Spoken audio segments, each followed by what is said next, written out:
Buenas noches, bienvenidos al banquillo, gracias por estar con nosotros. Hoy vamos a hablar del sector salud, de enormes dificultades que se siguen presentando en la contratación de médicos, en la atención a los pacientes, tanto en el hospital público como en el Seguro Social, y el tema del abastecimiento, que ha generado polémica a finales del mes anterior y que mantiene la discusión en este inicio del quinto mes del año, porque se fracasó en un proceso de adquisición de medicamentos. Todo esto lo analizamos con nuestros invitados de hoy, son profesionales de las ciencias médicas, ya los presentamos, la doctora Blanca Munguía, que forma parte de la estructura de un ente que investiga como ASJ en el área de la salud, y el doctor Marco Elio Girón, médico, político, diputado en el Congreso Nacional. Buenas noches a ambos, bienvenidos. ¿Qué dice el análisis de ustedes,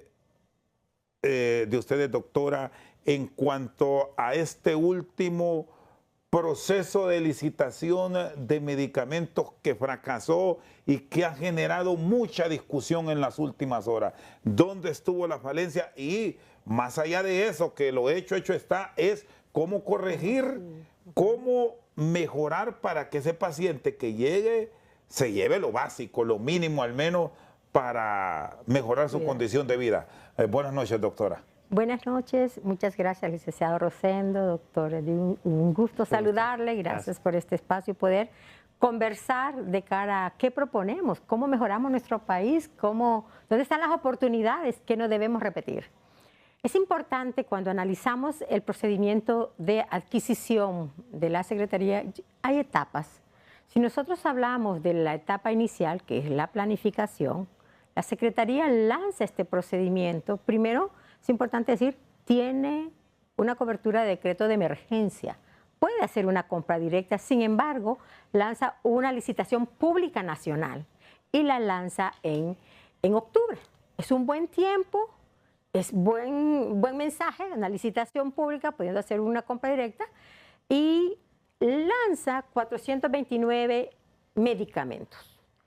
De los 4 años, posterior a fideicomiso, ¿verdad? Es importante decir que es el número de medicamentos mayor que se compra a lo largo de los 4 años. Esto es bueno, y escuchamos a la ministra decir que, es más, para ella era un logro saber que ahora iba a tener un cuadro básico que se actualizó, que se revisó, pero también que iba a generar consolidada un esquema de atención más factible, más robusto para los pacientes. Así fueron sus palabras.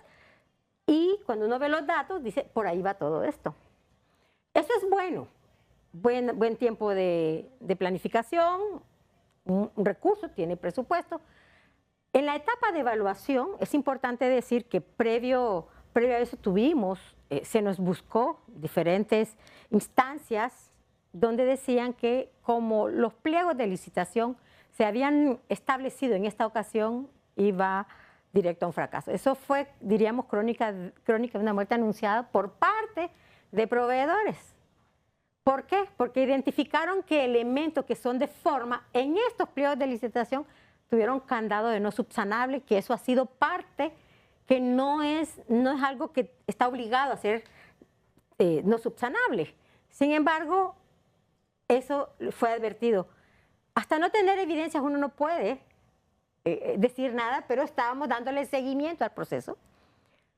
5 meses y medio desde el inicio de lanzamiento hasta diríamos, el informe de recomendaciones, para terminar un proceso ya en la etapa de evaluación, con un dato de que de 429 medicamentos, 49 fueron desiertos, 380 tuvieron oferentes, hubieron ofertas para poder adjudicar, y terminamos con una adjudicación de 70 medicamentos. O sea, un 16% de lo que esperaba comprar la Secretaría. Esto es un panorama terrible. ¿Es un número bajo considerando la necesidad sanitaria de la ciudadanía? Totalmente, es bajo, porque la tendencia y el análisis de la Secretaría cuando lanza el proceso más bien ve la tendencia de mejorar el esquema de atención. Y es por eso que hace la ampliación a 429. Cuando, si vemos el cuadro, pongamos el cuadro y miremos la parte histórica que hemos tenido. Ahí nos auxilia producción cuando esté listo para tener una visión general. Aquí está. Perfecto. Vamos a analizar desde el 2022, que es entonces vemos, la Secretaría ha hecho 4 procedimientos de compra. En el 2022 decide hacer compra directa. Recordemos que ahí se cierra el fideicomiso y la Secretaría decide comprar 181 ítems. De esos 181 logra adjudicar 144, o sea, logró un 79. Fue un proceso, digamos, bueno, si lo podemos calificar. Pensando que estaba retomando los procedimientos de compra la Secretaría. Recuerde que no compraba la Secretaría, estaba el fideicomiso, entonces sí, estaba desarrollando... Cuando es el proceso que intervenía Naciones Unidas como bebedor y el sector privado. Exacto, exacto. Entonces vemos, para ser el primero, uno diría, lo que pasó en esta compra es que su procedimiento empezó tarde, empezó en mayo y en junio, entonces no llegó a abastecer el año que quería. Fue tarde por toda la transición, ¿verdad? Luego, el segundo año, entonces vemos cuánto se logra, tal vez si la ampliamos un poquito para... Dejemos solo el cuadro, producción, para tener claro. De ese procedimiento se fracasaron 23, desiertos 14 y 39 oferentes y se les adjudicó a 23. Fue importante decir que tener 39 oferentes en ese primer momento también era un punto positivo en la gestión. Luego nos vamos al año 2023. Siguiente año, ese procedimiento ya se hizo 2 meses antes, o sea, se iba mejorando el tiempo de lanzar el mecanismo. En el segundo año, en el año 2023, para abastecer ese año, la Secretaría decide 361 medicamentos, ya aumenta, de los cuales 314 logró adjudicar, un 88, 89% si redondeamos. Eso es bueno, eso garantiza. Y luego 33 fueron fracasados, 14 desiertos, 40 oferentes y a 27 se le adjudica y ahí tenemos el presupuesto disponible y cuánto se le iba a adjudicar. Viene en el mismo 2023, la Secretaría mejora su gestión a tal grado que lanza en octubre para el 2024, o sea, la planificación va mejorando, la tendencia de planificación. La compra directa era para ese año, la licitación pública del 23 es para abastecer el año 2024. Ahí hay un elemento positivo, mejora la planificación. 3 meses antes lanza el proceso porque tiene periodos largos este procedimiento. Y la totalidad que establecemos en ese cuadro, si vemos el cuadro en esa licitación de 383, 252 fueron adjudicados, 65.45%, 36 oferentes, 21 se le adjudicó. Ahora, cuando vemos lo que pasó ahorita, es un cambio drástico. El último elemento, me gustaría si lo ampliamos para visualización. Dejemos solo el cuadro completo para escuchar el análisis de la doctora Blanca Munguía. ¿Qué pasó en el reciente procedimiento? Se lanza en octubre, a finales de octubre, en una licitación pública nacional, decide la Secretaría 429 medicamentos. O sea, si vemos a los 4 años es el momento donde decide adquirir más medicamentos. O sea, vamos con una franca mejoría en cuanto al medicamento que busca dotar el Estado al sistema público. Exacto, para dar servicio a la población. Ahora, lo terrible es que solo logra adjudicar 70, un 16.31. ¿Qué pasó? Nos decimos nosotros. Esto es atípico. Esto no es normal, tenemos que verlo así. O sea, viendo el rendimiento, por usar este término, de los primeros 3 años a lo que proyecta este último año, sí abre muchas interrogantes. Efectivamente, que es bien difícil encontrar la respuesta, pero diríamos, ¿qué pasó aquí? Esto tiene que ver con la gestión de la Secretaría.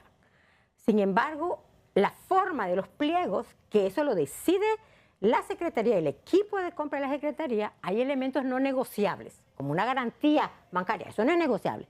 Pero los elementos de forma que se dieron acá es terrible. Pero quiero dejar con este cuadro otro elemento, de 40, o sea, no fue que no hubieron oferentes, 40 oferentes, 310 fracasados. 40 oferentes para lograr los 380 ítems, solo a 5. Pero miren el dato, quiero cerrar para avancemos en este análisis, es que para esta compra, si bien es cierto, en el Congreso Nacional se aprobaron 2.300 millones, que hubo un aumento, nos preocupa que a la fecha se le haya reducido ese presupuesto y a la línea de medicamentos solo tengamos 1.733 millones. Ahora, esta compra con 70 ítems, 70 medicamentos, quedando pendientes de adquirir más de 300, la Secretaría va, porque así es el resumen, va a usar 1.090 millones. O sea, que va a ejecutar un 62% del presupuesto de la línea asignada y le quedan más de 380 ítems que comprar. Hay que revisar y tener claro cuáles fueron esos medicamentos para tener un monto de más de 1.000 millones de lempiras. Doctor Marco Elio Girón, ¿cuál es la lectura que les deja a ustedes?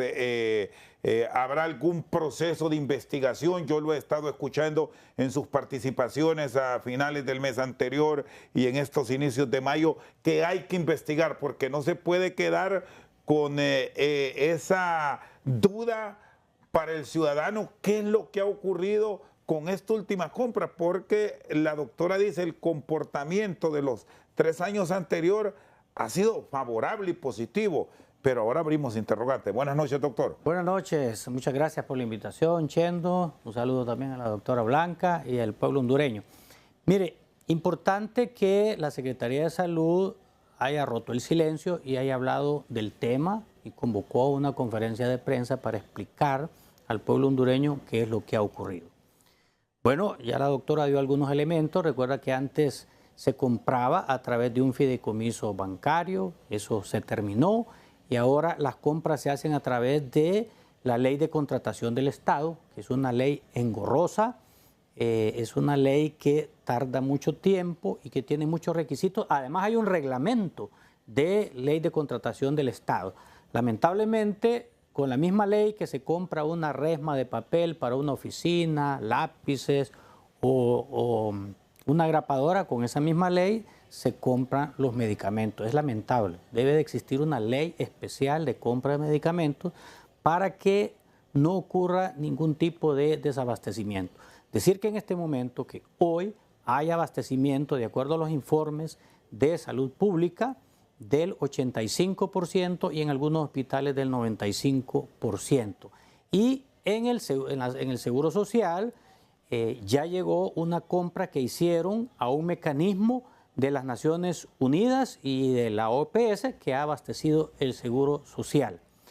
¿Qué es lo que ha ocurrido? Bueno, que de acuerdo a lo que dicen las autoridades, que muchos oferentes que ya tienen años de proveerle al Estado no cumplieron algunos requisitos. Por ejemplo, lo que decía la doctora, hay algunas situaciones que no son subsanables. Por ejemplo, la muestra de los medicamentos. Si usted le va a comprar a una droguería, a una empresa, un medicamento, deben de llevar la muestra del medicamento para que la unidad especializada vea la calidad de ese medicamento. Y no volvamos a aquello de las pastillas de harina, de los óvulos de harina, que provocaron problemas en salud pública. Por eso es obligatorio, y los que no lo presentaron, que fueron varias empresas que no presentaron la muestra del medicamento que van a vender, eso evita también evita hacer contrataciones a empresas de maletín o empresas tercerizadas, ¿va?, que participan pero le compran otro medicamento. ¿Y siguen existiendo esas empresas, doctor? Claro que sí, si es que allí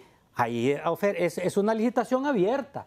Es más, cuando el Congreso Nacional investigó al inicio por qué había desabastecimiento de medicamentos, se vio que empresas fueron descalificadas porque hay empresas que son las mismas con 3 nombres distintos y que ofertan el mismo medicamento.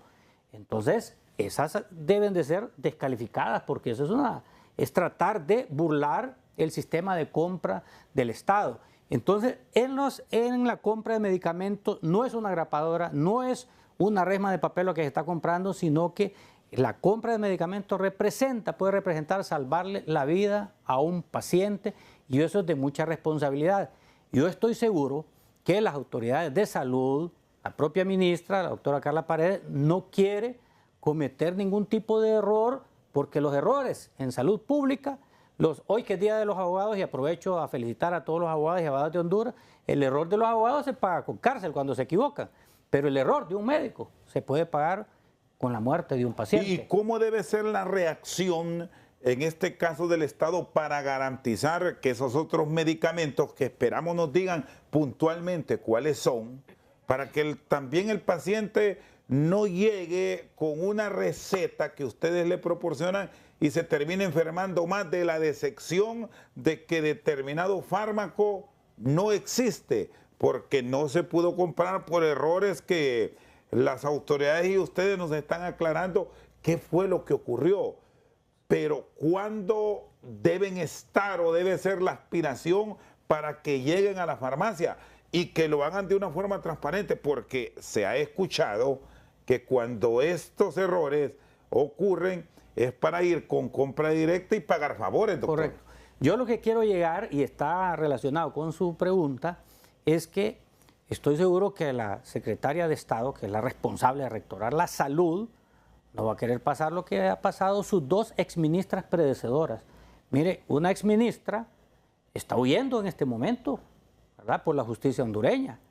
Otra exministra anterior estuvo presa en Támara, luego le dieron traslado a una prisión en el departamento de Lempira, porque era paisana del exmandatario, y ahora está en casa por cárcel. Entonces, si los funcionarios de salud no respetan la ley, ellos podrían pagar con cárcel. Yo estoy seguro que en este caso están siendo muy estrictos en la compra de medicamentos. Ahora, sí vienen varias posibilidades, varios mecanismos de compra. Uno, y no lo han descartado las autoridades, es la contratación directa, pero tienen que seguir los procedimientos. Una contratación directa no es un cheque en blanco, tiene que ir con veeduría. Tribunal Superior de Cuentas, veeduría social, entre más veeduría, más transparencia. Dos, los procedimientos se siguen, solo que los tiempos son más cortos.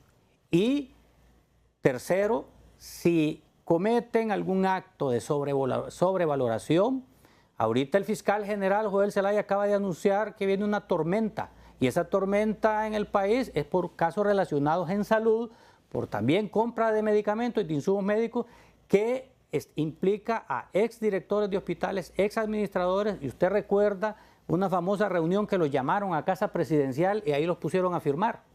Y el que no firmaba lo despedían. Y ahorita son 30 exadministradores y exdirectores de hospitales que van a ser llamados por la Fiscalía, lamentablemente.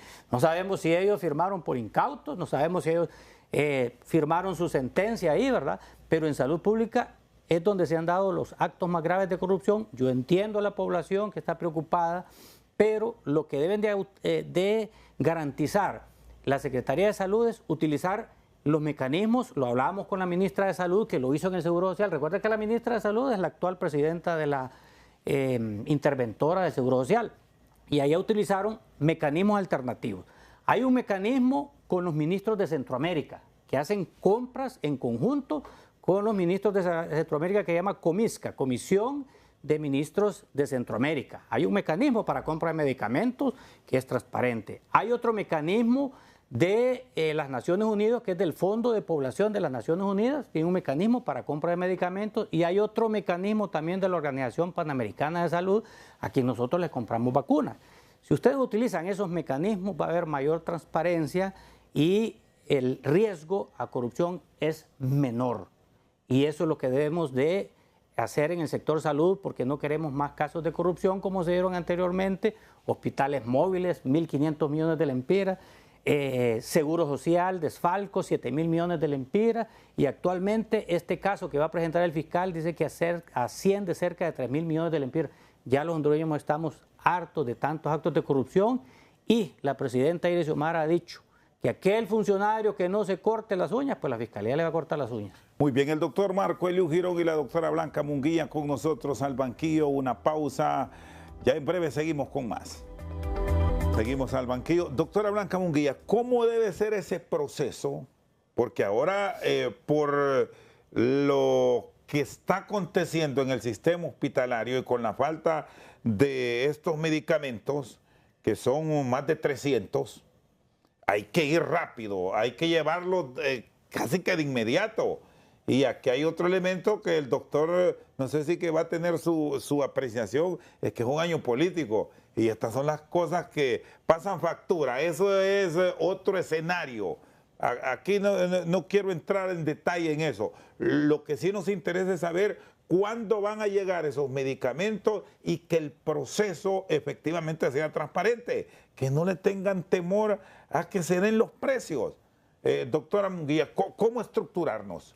Sí, bueno, es importante decir que las compras directas deben ser la excepción y no la norma. Lamentablemente, a lo largo de 4 años hemos estado amparados un decreto de emergencia. La curva de aprendizaje ha sido lento y creemos que sí se ha pagado un costo fuerte, no solo en el impacto de la salud de la población, creemos que también ha habido un costo político que no se ha calculado bien.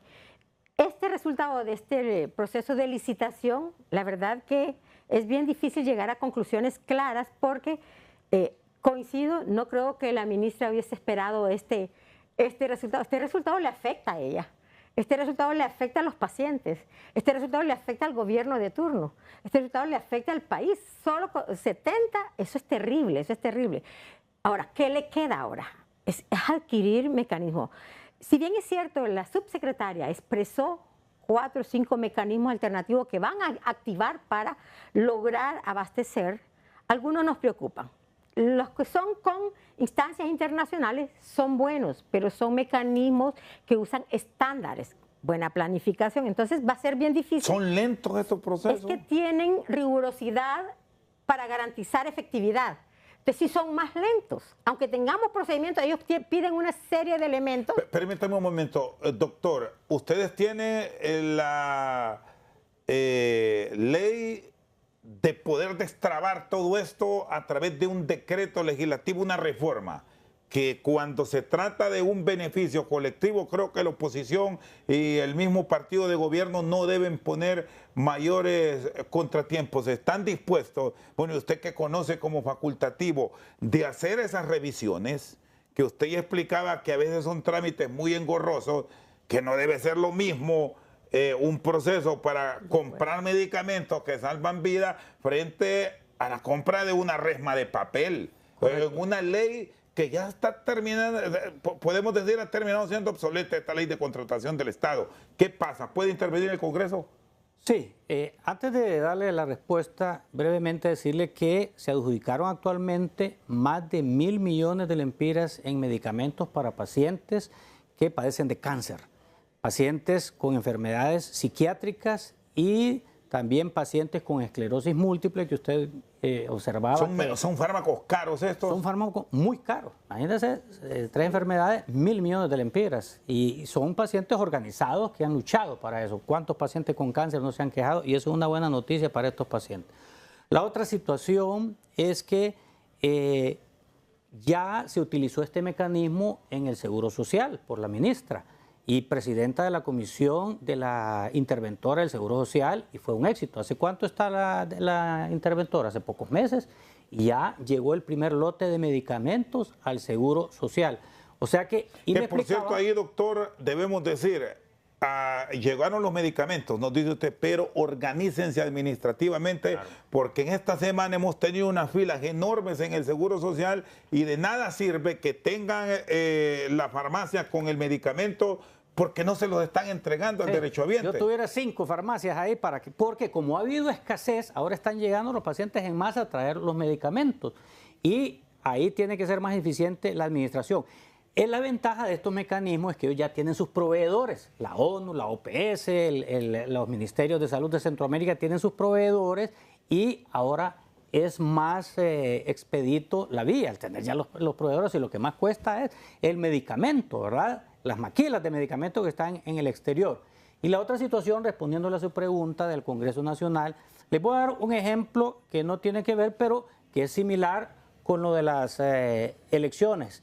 Recuerde que a la par de haberse aprobado el presupuesto de las elecciones primarias, se le aprobó una ley especial para la contratación de bienes y servicios al CNE para que no tuvieran ningún retraso, aunque lo tuvieron, ¿verdad? Pero se les aprobó esa ley especial. Es una posibilidad en el Congreso Nacional, pero eso depende también de la oposición, si está dispuesto, porque ahí todo es consensuado. Yo creo y confío en la experiencia de la Secretaria de Salud, que va a utilizar estos otros mecanismos alternativos para garantizar que no exista desabastecimiento. En este momento no hay desabastecimiento y lo que queremos es que en 3 meses también no haya desabastecimiento, que estén abastecidos los hospitales, y eso es una garantía que nos debe dar las autoridades de salud, y sé que la presidenta Iris Xiomara va a estar muy al pendiente. La presidenta llama a ciertos secretarios de Estado frecuentemente pidiéndoles resultados. Esto es gestión por resultados, y en salud pública, usted lo dijo, estamos en un año político y es importante decirles que la presidenta ha girado instrucciones a sus secretarios de Estado eficientar la administración pública. Doctora, ¿cómo volver esa eficiencia de la que habla el doctor, pero con la realidad de llegar y encontrar ese medicamento? Efectivamente, quiero referirme que a inicios de marzo nosotros hacemos levantamientos de información entrevistando a pacientes en los establecimientos de salud. El dato que nos preocupó bastante fue porque solo un 40% de los pacientes entrevistados saliendo de la farmacia dijo haber recibido su tratamiento completo. Es un porcentaje muy bajo. Sin embargo, los pacientes que están en el otro sistema de salud que atiende directamente la CESAL, un 76% dijo que lo tenía completo. Entonces, esa experiencia de que la CESAL ha ido mejorando con su procedimiento, es esto. Si es esto que dice el doctor fue reciente, quiere decir que nuestro próximo corte debería de darnos un porcentaje mayor de pacientes que tienen acceso. Salud 76% me dice. Que tuvo acceso a su medicamento completo. Completo, que es un número bueno. Viene de un 36 en el 2023. 36%, luego 50, llegó a 70. O sea, la tendencia, por eso los procesos de compra, vimos la tendencia de mejora en la planificación y los procesos de compra. Eso automáticamente tiene una mejora en el acceso. Es algo directamente proporcional. Correcto. Por eso es que estamos preocupados con 70% y se tiene que activar. Ahora, sí tenemos conocimiento, y tal vez allí... El 40, doctor, para aclarar, el 40 de la otra evaluación es del seguro. Es del seguro. Solo el 40% de los pacientes entrevistados a nivel... Que por cierto, perdón doctora, cuando hablamos del seguro social, debería ser mucho mejor que el Estado. Correcto. Si ahí hay un componente trabajador, empresa médico, privada y gobierno. Colegio médico también tiene su representante. En donde el que llega ahí paga. Efectivamente, pero este es el deterioro de nuestro sistema público, porque el sistema público está en la gestión de la Secretaría y la gestión del Seguro Social. Sin duda, esto obedece la intervención que tiene ahora, cómo se va a mejorar, pero es un desafío grande. Realmente, sobre el procedimiento de compra, tenemos conocimiento, no tenemos el documento, que ya hay una iniciativa de hacer un capítulo para mejorar el procedimiento de compra, en el procedimiento de compra del Estado, un capítulo, pero no ha avanzado. Algo pasa ahí que ese capítulo para mejorar los procedimientos de compra... ¿Y ese procedimiento quién lo debe rectorar? Su presentación, ¿es la Secretaría de Salud? ¿Quién es? Mire, lo idóneo es que venga una con todo el comportamiento de aval político desde el Ejecutivo por la Secretaría de Salud, siendo el ente oficial rector de mejorar el servicio, es el que debe de impulsar, presionar para que esto se dé. Es decir, ellos poner lo que conocemos como las reglas del juego. Efectivamente, para eficientar los procesos, sin perder la transparencia, sin perder todos estos procesos burocráticos que tiene hoy la ley, que no permite, pero aparte de eso la deficiencia de capacidad gerencial, aparte de eso el desconocimiento que nos lleva a estos resultados. Entonces, particularmente como sociedad civil sí nos preocupa el paso siguiente. Es importante decir, porque muchas veces dicen que la transparencia se va a lograr con la veeduría. No, la transparencia la tiene que garantizar el director del hospital, la Secretaría de Salud. La veeduría solo verifica que se hace bien. Exacto, ¿verdad? Porque el ente responsable del servicio público es el Estado y en este caso el gobierno de turno, le toca. Entonces sí, ellos tienen que garantizar esos mecanismos.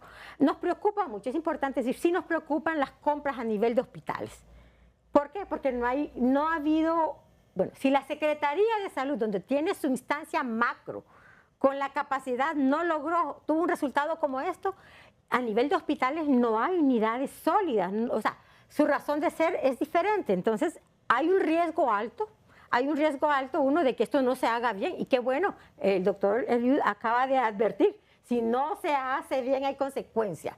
Ahora, al pueblo con las consecuencias no le resuelve el problema de salud. Sí, porque aquí estamos viendo que si la Secretaría de Salud, que tiene un aparato mucho más robusto para llevar estos procesos, le tardó de octubre a abril 6 meses y se falló, si nos vamos a lo regional con todo el respeto del mundo, ya no puede llevar un año.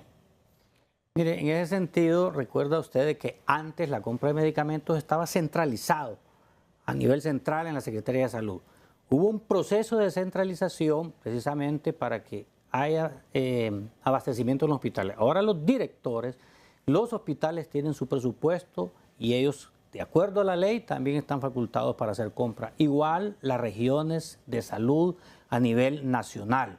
Esto descongestiona también. ¿Y qué tan efectivo ha sido esa compra? Bueno, ya me va a aclarar, doctora, dejamos esa pregunta pendiente para que termine el doctor, porque ustedes han hecho análisis, si hay alguna región sanitaria que ha sido efectiva, porque si ha sido buena lo vamos a reconocer, pero si han ido de mal en peor, pues entonces hay que quitarlo. Eso doctor. va a depender de la gerencia administrativa, de quién gerencia. Por ejemplo, hace poco se recibió, recuerda que el hospital escuela estaba descentralizado, óigame, se recibió con un 40% de abastecimiento. Ahora ya subió, que no es lo adecuado, a un 65% y va a seguir subiendo. Ese 40% era pésimo y estaba descentralizado. Entonces, depende de quién gerencie una institución, tiene que ser con eficiencia administrativa, con honestidad, proactivo, depende de quién esté gerenciando. Entonces, la intención es buena de centralizar, pero si el gerente no es proactivo, no vamos a tener buenos resultados. Yo creo que, y confío en los nuevos gerentes que hay en las diferentes regiones metropolitanas, en los diferentes hospitales, porque se les está haciendo evaluación por resultados que hagan las cosas bien para garantizar la salud al pueblo hondureño. ¿Hay regiones sanitarias que ustedes han evaluado que se pueden considerar con rendimiento positivo, doctor? ¿Hay otras que han fallado? Mire, la verdad que nuestros estudios han revelado que muchas de las organizaciones, ellos pueden hacer compras directas con 500.000, hasta 500.000 les habilita. Lo demás tiene que ser procedimientos más largos. Es decir, 500.000 lempiras. Así es. Que con 500.000 lempiras, con medicamentos que son caros, realmente lo que vamos a ver son... Es para resolver cosas, exacto. Resolver cosas rápidas. Muchas veces un estudio reveló que muchos de los hospitales y las regiones lo que hacen es que hacen compras fraccionadas por diferentes razones, porque nos fuimos a buscar las causas. Dijimos, ¿por qué? Porque fraccionan. Sí. Hay un problema en la fracción. Cuando se fracciona, es que como se compra menos volumen, se paga el precio más elevado. ¿Me entiendes? El no haber logrado la Secretaría este compra, al comprar a nivel de región, las cantidades son menos y el precio vamos a tener medicamentos, sí, pero más caros. Si logramos, porque igual, no es que con la compra directa, esa es otra historia. Los proveedores, el 80% de los proveedores lo traen del exterior, no está aquí. Pero no podemos decir que no les gusta vender poco. Es que hay escala de precios en volumen. Igual como oferta-demanda, entre más volumen es mejor. Y esa práctica viene, yo recuerdo hace 30 años que revisamos, antes era, ¿sabe cuánto era?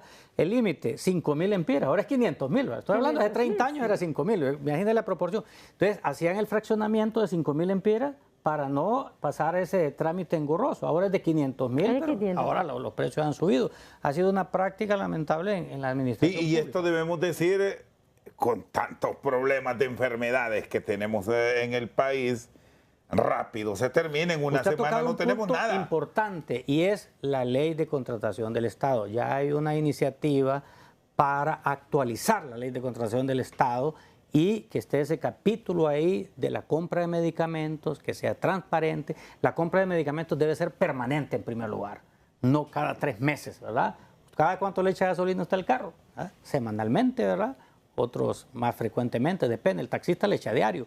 Entonces, así debe ser la compra de medicamentos, permanente, no estar haciéndolo cada 3 meses porque no funciona y esas son las reformas que debe tener la ley de contratación del Estado.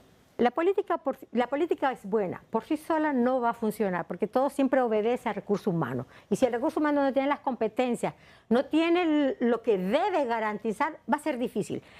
Como sociedad civil, nuestra mayor apuesta es a un sistema de compra, acompañada de una buena ley. Un sistema de compra, estamos hablando de acceso a información, o sea, cuál es la demanda satisfecha y la insatisfecha, o sea, a cuánto. Ese es un sistema que me dice, no le di esto al paciente, entonces me estoy dotando de datos, porque ahora estamos comprando por histórico. No sabemos cuántos pacientes se nos está quedando sin tener acceso a medicamentos, porque no documentamos lo no entregado, lo que no logramos, no tenemos información. Un sistema nos va a permitir planificar bien, saber cuál es la necesidad, en qué momento, o sea, un sistema que nos va a generar alerta de un stock mayor, mínimo, y lo más importante es que un sistema, cuando un paciente diga no recibí y el sistema dice que tengo, yo sanciono ahí al personal. Bueno, ¿sabe qué es importante eso? En consonancia a lo que dice ella, yo le propongo acá, porque sé que este programa lo ve la Secretaria de Estado de Salud Pública, es que implementen las diferentes unidades de salud, así como hay una preclínica que le toman a uno los signos vitales, lo miden, lo tallan, le toman temperatura, presión arterial y va pesado el paciente, que haya una postclínica. En la postclínica, después de que vaya a la farmacia, va a la postclínica y ahí verifica si le dieron el medicamento o no. Es una especie de auditoría para farmacia, para el médico y para todo el circuito de salud que hay. Ahí se sabe, porque a veces, mire, hay medicamento en la farmacia o en las bodegas de la unidad de salud, pero por XY razón no lo pasaron ese día ahí y ya fueron 40 pacientes que ya fueron sin ese medicamento. Entonces debe de existir, y es una propuesta de hacer una postclínica en cada unidad de salud para que ahí le evalúen, le dieron el medicamento, se lo dieron, no, hay o no hay. Y eso haría mucha ayuda. Bueno, y de esta experiencia que han compartido aquí los doctores Marco Eliu Girón y la doctora Blanca Munguía, teníamos referencia esta semana en los programas de debate de TS y HRN, que en este conflicto que hubo en el Seguro Social llegaron pacientes que andaban con su receta, pero en la farmacia no les dieron ese medicamento cuando fueron a reclamarlo. Y resulta que el medicamento sí lo tenían. Y tuvo que intervenir la prensa, un periodista nuestro, con personal ya a nivel gerencial del Seguro Social, fueron a la ventanilla de la farmacia y resulta que el medicamento ahí estaba. ¿Cuánto sacrificio hace un derechohabiente, en este caso, pues en el Seguro Social, en pagar taxi o el sacrificio de un familiar en llevarlo porque pierde tiempo, hay gasto de combustible, representa mucha erogación para él, desgaste físico, para que le digan que no hay? Yo vi esa entrevista salió en esta televisora y quien bajó fue el interventor y estaba la prensa y fueron y había el medicamento. Esa es la postclínica, pero la postclínica no la puede hacer un interventor, no la puede hacer la prensa. Tiene que ser personal especializado en postclínica que audite si hay medicamento, por qué razón. El trabajo que está haciendo la ACJ lo puede hacer perfectamente el gobierno para un control de calidad de los servicios de salud. Muy bien, vamos a la pausa aquí en Al Banquillo, en breve continuamos.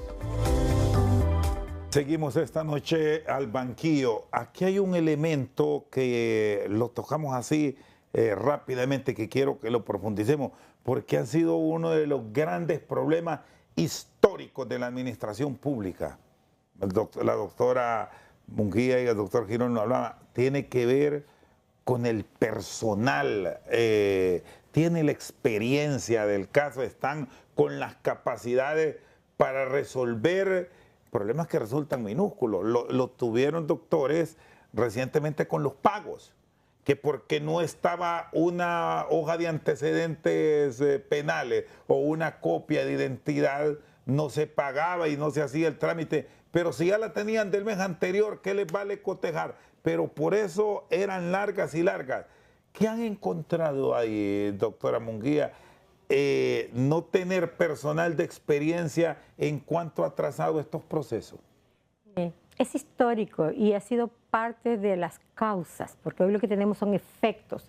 Es que el sistema de salud históricamente los gobiernos que llegan hacen contrataciones basados a que fueron parte de la gestión en su momento de campañas, hacen cambio, la experiencia, no se vigila mucho la capacidad técnica, profesional, el perfil, incluso hay puestos que hay dos para el mismo puesto. Entonces, sí tenemos un desorden en el recurso humano, es importante tener una propuesta de gestión de recursos. ¿Qué quiere decir? Es que en salud debe haber personal realmente con las competencias. Todo pasa por el recurso humano. ¿Cómo podemos entrar en crisis de falta de pago cuando sabemos que el personal asistencial es de gran valor para el servicio a la población? O sea, no es reemplazable. Entonces, no tenemos un tema de gestión de recursos humanos que tiene que ver con evaluación, con profesionalización, de acuerdo a la demanda. Quien falla no se sanciona. Queda como historia. Ahorita hablamos. Alguien no dio el medicamento a un paciente. Mire qué dañino. ¿Va a haber alguna sanción a alguien que no teniendo o sea, está incumpliendo una función y a una de las responsabilidades? Entonces, muchas cosas pasan. Hemos debilitado nuestro sistema porque los gobiernos de turno, y es histórico, algunos, sin ofender, doctor, ¿verdad? Con el respeto, pero conocemos históricamente que muchas veces se reparten las secretarías para efectos de dañar. La Secretaría de Salud es importante decir por qué requiere una transformación con un proceso de gestión de recursos. Porque la Secretaría de Salud tiene 27 instancias organizadas, gremios, colegios. Óigame, eso es terrible y si no tenemos una ruta de país, la agenda se llena con las peticiones de estos grupos. Y no logramos avanzar en fortalecer, en transformar nuestro sistema, donde todos los 27, con la instancia, la rectoría y la secretaría, el ministro de turno, tienen que tener un plan de que este sistema avance, incorporando todos estos elementos, que el profesional está contento, que tiene sus pagos, que hay un plan de ajuste salarial ya planificado, no inventado ni exigido. Eso es pensar realmente con una planificación adelantada, pensando en el sistema y no solo en el recurso humano, pensando en los pacientes, porque el recurso humano es un sujeto importante para garantizar el servicio a la población. Y aquí, más allá de tener una culpa que se le pueda trasladar al partido que hoy gobierna, igual una alta responsabilidad se tuvo en el pasado. ¿Por qué no se termina respetando la carrera del funcionario público, doctor, en áreas tan fundamentales como la salud? ¿Podemos apostar a un futuro en todos estos procesos de transformación que hemos llevado a tener eso en salud? Que no importa si hay un profesional respetado en libertad y refundación, pues hay que dejarlo, igual como puede venir de otro instituto político, pero aquí usted ahora decidió dar el paso y entrar en política. ¿Se puede aspirar a eso? Muchos dirán, están soñando con esa aspiración. Pero estos desarrollos han sido los éxitos de otros países. Y vea, aquí no nos gustan los comparativos, pero un éxito de esto lo tiene aquí Costa Rica. Mire, a pesar de sus falencias en cuanto a recursos humanos, tanto la Secretaría de Salud como la Secretaría de Educación son las secretarías de Estado con mayor estabilidad laboral, porque es personal altamente calificado. Usted no puede despedir un médico así por así. Hay una gran estabilidad por el estatuto médico, así como las 27 organizaciones que hay.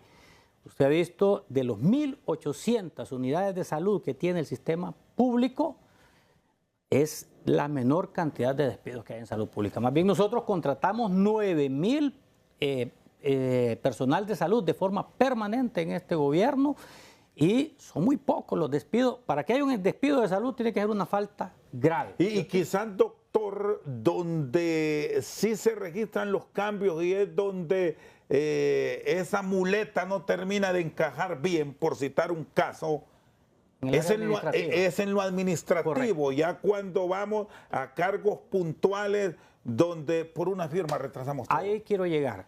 Por ejemplo, en cambios administrativos, en este momento los directores de hospitales y directores de regiones metropolitanas, el gobierno le está pagando una beca con la Universidad de España, obviamente en línea. Ahora la maestría se sacan en línea, ¿verdad? Aún aquí en nuestro país, las universidades de acá. Y se está capacitando para eficientar la administración pública. Eso es muy importante, porque una persona que llega a gerenciar una unidad de salud no es lo mismo que gerenciar otra empresa, porque son pacientes. Entonces se está capacitando gente. Además hemos mandado médicos al exterior. Mire, en décadas, yo tengo 30 años de ser médico. Yo me pagué mis estudios en el exterior con mis fondos y con Educrédito. O sea, después cuando vine tuve que pagar el préstamo. Actualmente hay aproximadamente 200 médicos becados fuera de Honduras que van a venir cuando regresen a trabajar en los nuevos hospitales, en los más de 9 hospitales que está construyendo la presidenta Iris Xiomara. Y eso es muy importante. ¿Sabe por qué? Porque hemos tenido en décadas fuga de cerebros. Hay muchos médicos que se van a estudiar al extranjero y como son con sus fondos, se quedan en el país, se quedan en los países europeos, en Norteamérica, ¿verdad? Y no regresan y perdemos esos médicos que nos ha costado con mucha fuerza formar. Entonces, estos médicos becados y estos directores de centros de salud y de hospitales se están actualmente preparando para eficientar la administración en salud pública. Muy bien, el doctor Marco Eliu Girón y Blanca Munguía con nosotros al banquillo. Una pausa, ya regresamos. Muy bien, seguimos aquí en Al Banquillo esta noche en nuestro cara a cara de hoy. Habla la secretaria de Salud, la doctora Carla Paredes. ¿Cuáles son los planteamientos y los esquemas que tiene para hacer las correcciones que se han venido enfrentando a nivel de la administración de la salud pública en Honduras? Hablemos de salud. Hablemos de la revolución en salud que el gobierno de la primera mujer presidenta de este país, Iris Xiomara Castro, ha desarrollado en estos 3 años. Pero sobre todo hablemos de este último año, el 4º año de gobierno, en el que la salud ha sido, es y seguirá siendo una prioridad. Y hablemos específicamente de un tema que ahora mismo está en todos los medios y es la huelga del Colegio Médico. Es una huelga, no nos engañemos que le llamen asamblea, es una huelga. ¿Qué genera esta huelga? Yo a veces querría entender eso. Porque cada vez que resolvemos un punto, cada vez que llegamos a un acuerdo en un punto, surge otro. Es una línea intermitente e interminable de peticiones. Si ustedes observan los comunicados, cada uno va cambiando. Y no lo digo yo, están ahí escritos, porque a mí me llegan obviamente después de que son publicados. Pero, ¿cuál es el enfado? ¿Cuál es el disgusto? ¿Por qué tanta molestia? ¿Por qué si este gobierno revolucionario, ha incrementado, como nunca en la historia de este país, el número de médicos que han ingresado al sistema, y no por contrato, permanentes? Si este gobierno revolucionario es el único que ha incrementado desde el 2012, estaba congelada la base salarial del gremio médico, y lo ha incrementado de 29,000 a 36 y de 34 a 44.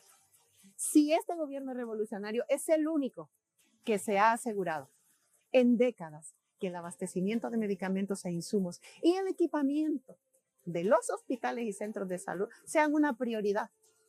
Si este gobierno revolucionario es el que ha primado dentro de su presupuesto el incremento a la base salarial de todos los trabajadores públicos. Bueno, la doctora Carla Paredes, hablando de procesos revolucionarios para cambiar la salud, ¿se requieren esos procesos o más va todo orientado a hacer cambios administrativos para volver procesos eficientes? Porque hablaba del conflicto que se tuvo con el colegio médico, ahora están con los odontólogos, con la búsqueda de esos más de 300 medicamentos que habrá que comprarlos, doctora Munguía.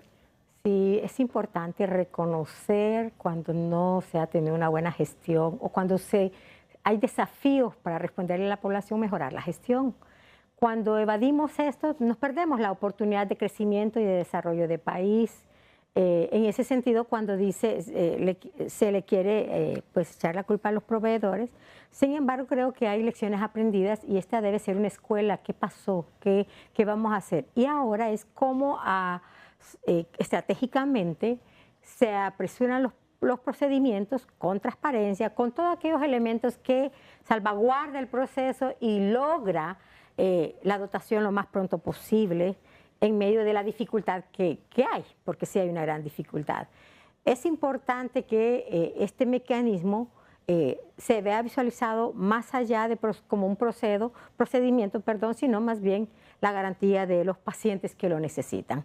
Por otro lado, es importante, un buen mensaje, y me alegra saber que la ministra va a estar viendo este programa, es que reitero nuestra recomendación, ministra, baje, converse con los pacientes.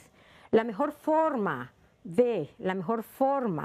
de medir una gestión pública es la satisfacción de los usuarios. En este caso, han habido esfuerzos, claro, no decimos que no, pero los esfuerzos todavía no han llegado al punto de satisfacción de la población y hay que seguir trabajando, hay que seguir fortaleciendo la capacidad, hay que seguir saneando la institución, hay que trabajar aquellos elementos estructurales de fondo que nos siguen afectando el sistema como tal. Hay que construir agenda de país, hay que trabajar una ruta a 20 años para transformar el sistema donde todos somos aportantes, donde todos vemos que vamos a sumar con los diferentes actores, porque tenemos expertos en el país, muchos expertos, mucha capacidad.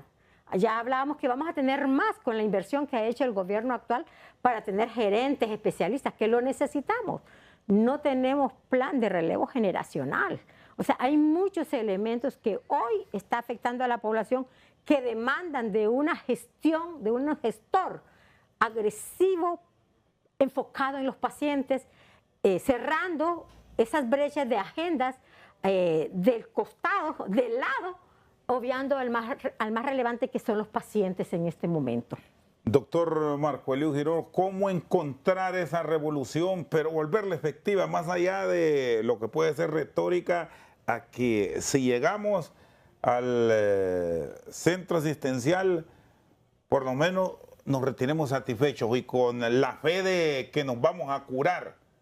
Mire, a la primera persona que le escuché yo hablar de revolución de salud fue un colega suyo de aquí, compañero de trabajo, al periodista Renato Álvarez en el programa Frente a Frente. Dijo, hay que aceptar de que hay un proceso de revolución en salud con la construcción de más de 8 hospitales, son 9 hospitales, porque está construyendo 2 en Roatán, un hospital neonatal en Copán, se está haciendo el búnker para pacientes con cáncer, que la bomba de cobalto tiene más de 50 años, debe estar en un museo, o tienen que ir a enterrarlo allá a Alaska, porque es radioactivo, ¿verdad? ¿Cuántos compañeros míos de trabajo no murieron ahí, que eran empleados de salud y les dio cáncer, tratando pacientes con cáncer con esa bomba de cobalto del hospital San Felipe? Y es un búnker que va a venir a traer un tratamiento revolucionario al paciente con cáncer. Revolución es también el centro, el laboratorio, antes se llamaba Laboratorio de Virología, Laboratorio Nacional de Virología, ahora se va a llamar Laboratorio de Vigilancia de la Salud, donde se van a hacer pruebas de todo tipo, ya no se van a mandar a Costa Rica, a Canadá, a Estados Unidos, se van a hacer todo tipo de pruebas bacteriológicas, virológicas, de ADN. Es un laboratorio revolucionario. Además de eso, no hay que decir que la inversión de salud en este gobierno fue un aumento histórico. Nosotros recibimos el presupuesto de salud con 21.000 millones de lempiras y ahora está cerca de 31.000 millones de lempiras. 10.000 millones ha sido el aumento de salud. Claro, las necesidades son tan grandes que necesita más. El Colegio Médico está hablando de 40.000 millones, pero no podemos llegar a la cifra porque tenemos que aumentarle los impuestos a la gente y no, más bien queremos lo contrario, una estabilidad económica. Le dimos empleo a 9.000 empleados de salud sin importar el color político. Eso fue un compromiso que había porque fueron declarados héroes después de la pandemia y vienen más cambios en salud, viene más inversión de salud. Les aseguro que me quedo corto con tanta inversión en salud que se está haciendo. Muy bien, gracias. Doctor Marco Eliu Girón y la doctora Blanca Munguía, que nos han acompañado esta noche aquí en Al Banquillo para abordar el tema de la salud en nuestro país. Por su sintonía, muchas gracias.